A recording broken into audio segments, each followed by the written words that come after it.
The tomboy, the mother and caretaker of all, got more than you have, the little girl, the Barbie doll, the sexual satisfier, people pleaser, perfect hustler, insignificant one, teacher and counselor. Hi, this is Yvonne from the Burke's Rise Center and the Council on Chemical Abuse, reading to you the 10 identified characteristics in the Queen Baby Manual.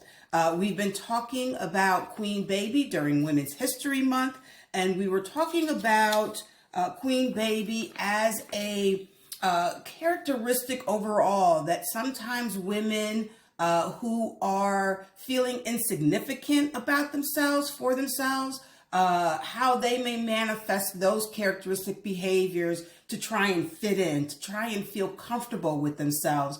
But the reality is that Queen Baby is just a name that is titled here in this book to allow us to take a look at who we are versus who we choose to be, and understanding that out of that need of feeling connected, out of that need of wanting to feel noticed and feel appreciated, that sometimes those characteristics, when we don't get what we want through our needs, or when we feel as though we haven't gotten what we wanted through our needs, then those characteristics in Queen Baby can rear themselves. Now, what we know is that we come by these things honestly, right? That as our innate being, whereby we feel those things that we need to have as part of our hierarchical being, right? We know Maslow's theory of hierarchy in terms of food, clothing, and shelter. Those are things that are outside of ourselves, but we also need to be internally, right,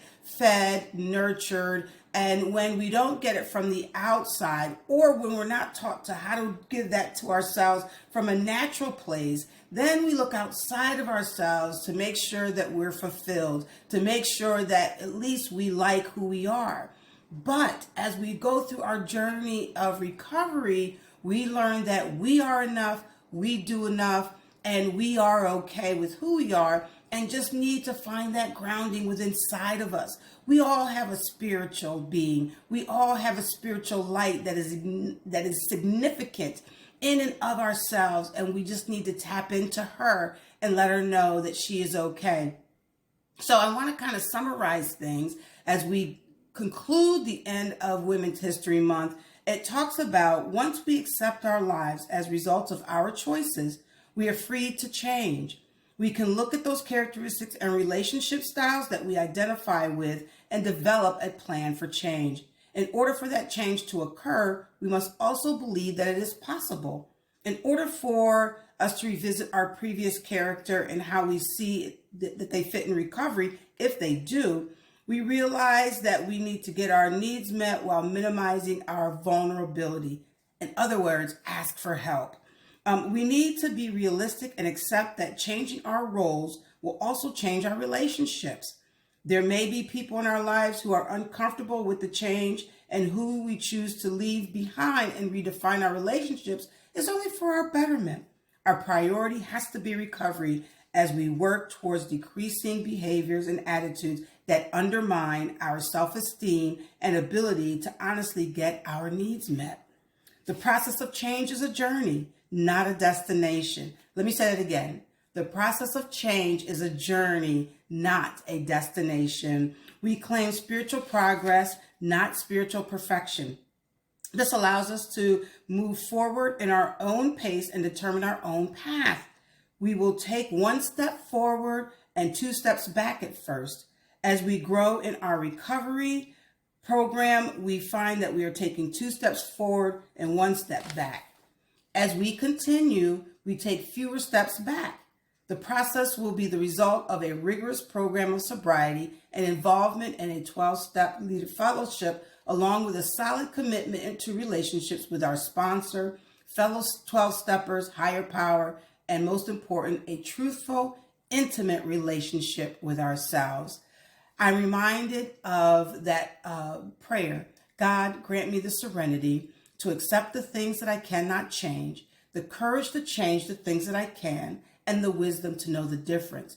And accepting the things that I can change It is my own attitudes, feelings, and behaviors, right? I can ask for what I need in an honest way without manipulation. That is our change and progression in recovery. We have to become a new person than who we once were. And that's when we know that we find ourselves, when we appreciate us as women, when we look inside of ourselves and say, I like who I am, I love who I am, and gosh, my place on this earth is well worth it. We don't have to look for things or people to supply our needs, but in fact, we're able to get our own needs by being comfortable with who we are. And then asking for what we need in a healthy manner, without the lying, without the deceit, without the manipulation, without having to be all things to all people.